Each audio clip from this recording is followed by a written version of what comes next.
Hi, I'm Nicolas Cage, and I'm gonna rewatch some scenes throughout my filmography. This snakeskin jacket is a symbol of my belief in individuality and personal freedom. With that single sentence, Nicolas Cage explained his entire life philosophy. His story is not just about fame, Oscars, or box office numbers.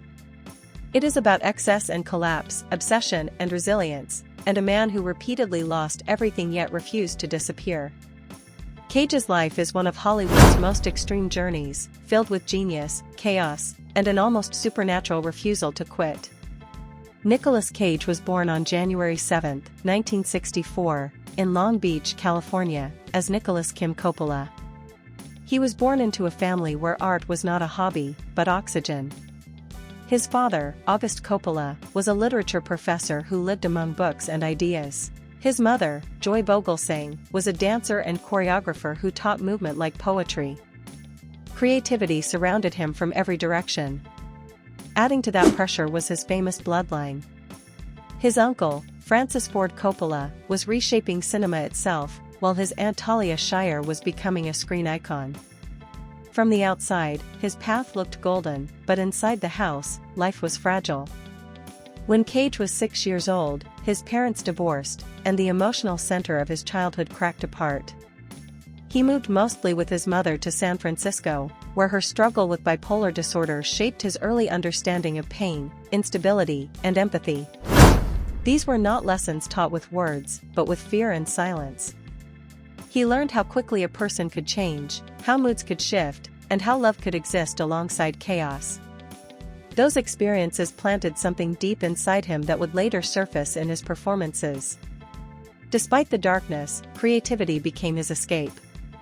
By the age of 8, Cage was studying actors obsessively, especially James Dean.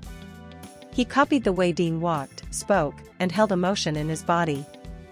At family gatherings, he performed skits while relatives watched, surrounded by people who understood storytelling better than most. At 9, he joined a local theater group and played a pirate in a school play.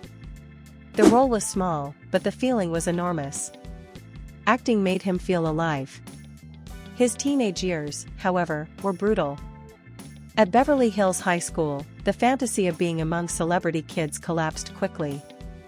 He was bullied, isolated, and felt completely out of place. He eventually dropped out. Money was tight, and his mother's condition worsened. Cage performed on the streets and in Hollywood alleys to earn pocket money, doing anything he could to stay close to acting. At 15, after his mother was institutionalized, he moved to Los Angeles to live with his father. The move changed everything. In Los Angeles, Cage found the punk rock scene and used it to release everything trapped inside him. He dyed his hair blonde like Elvis Presley, who became an obsession. Elvis was not just a singer to Cage, he was an identity, a symbol of rebellion and myth. Cage carried Elvis in his voice, posture, and imagination. Around the same time, he befriended Crispin Glover at underground film screenings. Together, they pushed each other creatively, feeding each other's intensity. Cage became deeply committed to method acting at a young age. To understand homelessness for a role he imagined, he slept in phone booths, starving himself and embracing exhaustion. He wanted truth, not comfort.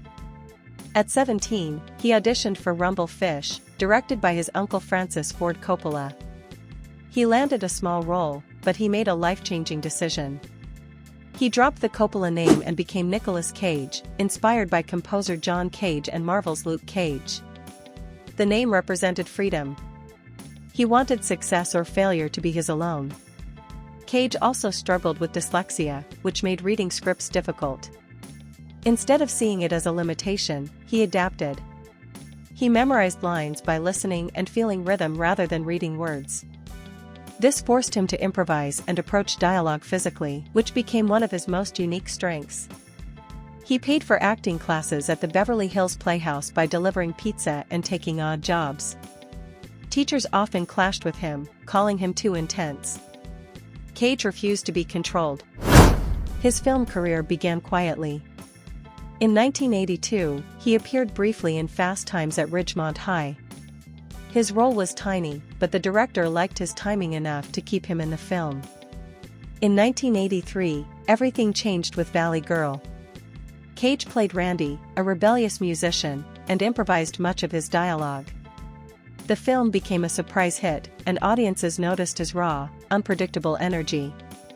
That same year, he returned to Rumble Fish, deliberately pushing his performance into dangerous territory to escape the shadow of his family name. Throughout the mid-1980s, Cage built a reputation for fearlessness. During Birdie, he broke his jaw after biting into a raw chicken for a scene. He continued acting through the pain, and the haunted look it gave his performance became legendary. He chose risky roles over safe ones, even when films failed financially. To Cage, failure was acceptable. Playing it safe was not. In 1987, Moonstruck changed everything. As Ronnie Camilleri, Cage blended heartbreak, rage, and humor into something unforgettable. His performance earned massive praise and pushed him into mainstream stardom. Instead of slowing down, he went further. In Vampire's Kiss, he delivered one of the most unhinged performances in film history, staying awake for days, eating live cockroaches, and embracing madness without fear of ridicule. The film confused audiences but later became a cult classic. The 1990s turned Cage into a powerhouse.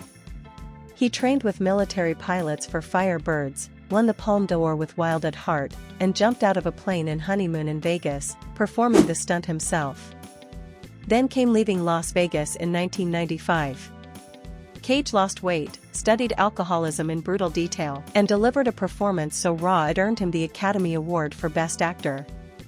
Overnight, he was no longer just eccentric. He was elite. At the same time, he dominated action cinema. The Rock, Con Air, and Face Slash Off turned him into one of the biggest stars on the planet. These films made hundreds of millions and cemented his image as a fearless leading man. Cage often performed dangerous stunts himself, enduring extreme heat, tear gas, and physical punishment to keep scenes authentic. Studios trusted him, audiences loved him, and money poured in. But excess followed success.